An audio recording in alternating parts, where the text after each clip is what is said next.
अस्सलाम वालेकुम वीवर्स, पाक टीवी के प्लेटफॉर्म से आपकी खिदमत में हाजिर हैं। वीवर्स, जहां कोरोना के हवाले से बहुत सारी बुरी खबरें सामने आ रही हैं, वहां कुछ हौसला अफजा खबरें भी हैं। उन हौसला अफजा खबरों में एक खबर डाउ यूनिवर्सिटी की जानिब से एक तरीक़ा इलाज पर काम होना है। डाउ यूनिवर्सिटी कराची ने प्लाज्मा के थ्रू कोरोना के मरीज़ों का इलाज दरियाफ़्त किया है।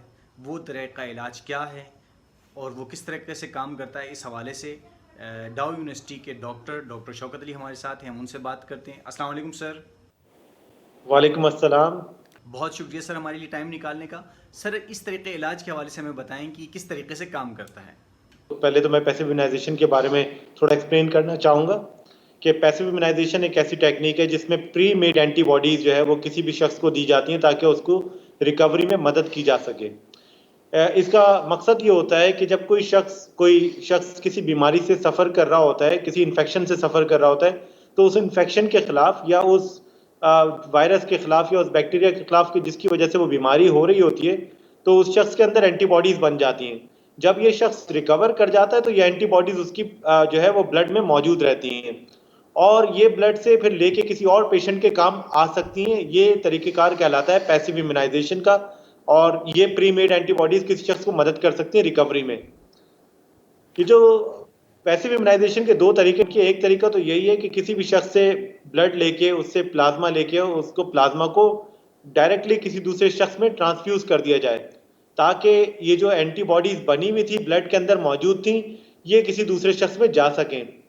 मगर इस मेथड की कुछ लिमिटेशन होती हैं, उनमें से एक ये है कि जो अनडिज़ायर्ड प्रोटीन होती है, जो प्लाज़्मा के अंदर दूसरी प्रोटीन होती है एंटीबॉडीज़ के अलावा, उनमें से कुछ प्रोटीन पेशेंट के अंदर जाकर जो है वो एडवर्स रिएक्शन कॉज़ करा सकती हैं।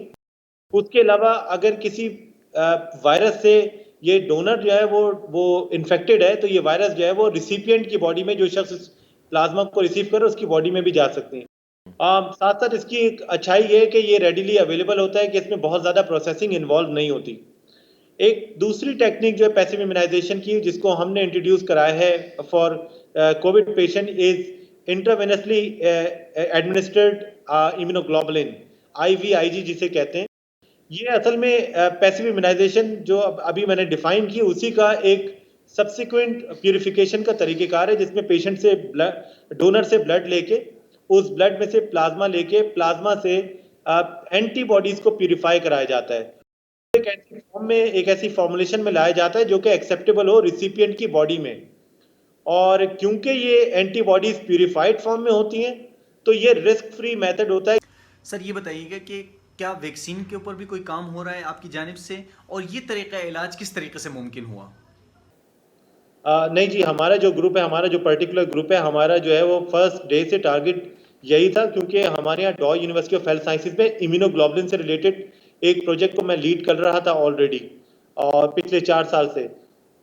इस केस में हुआ ये, क्योंकि कई हमारे दोस्त और साथी और जर्नलिस्ट ये सवाल करते हैं कि ये किस तरह मुमकिन हुआ कि पाकिस्तानी साइंटिस्ट जो है वो दुनिया के साइंटिस्ट से आगे निकल गए इस केस में। तो मैं ये बताता चलूँ कि हम पिछले 4 साल से काम कर रहे थे इम्यूनोग्लोबुलिन की प्रोडक्शन पे, यहीं डॉ यूनिवर्सिटी ऑफ हेल्थ साइंसेज।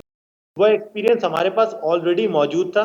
फिर डॉ यूनिवर्सिटी ऑफ हेल्थ साइंसेज के पास अपने 2 टर्शियरी केयर हॉस्पिटल हैं, और उनमें कोरोना के पेशेंट का इलाज हो रहा था, और वहीं से हमें इन पेशेंट तक एक्सेस मिला। उन पेशेंट ने अपने कंसेंट के साथ ब्लड डोनेट किया, और उसके बाद हम ये कर पाए। तो नॉर्मली जो दुनिया में या तो इंडस्ट्री इस पे काम कर रही है, या हॉस्पिटल साइड पे रिसर्चर इस पे काम कर रहे हैं।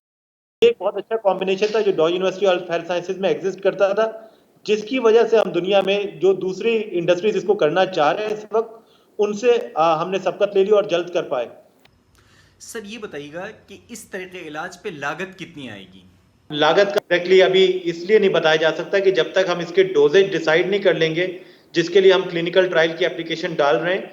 जिस वक्त इसकी डोजेज डिसाइड हो जाएगी, उसी वक्त इसका जो है ना वो लागत, लेकिन मैं ये बता सकता हूँ कि ये कोई बहुत एक्सपेंसिव टेक्निक नहीं है।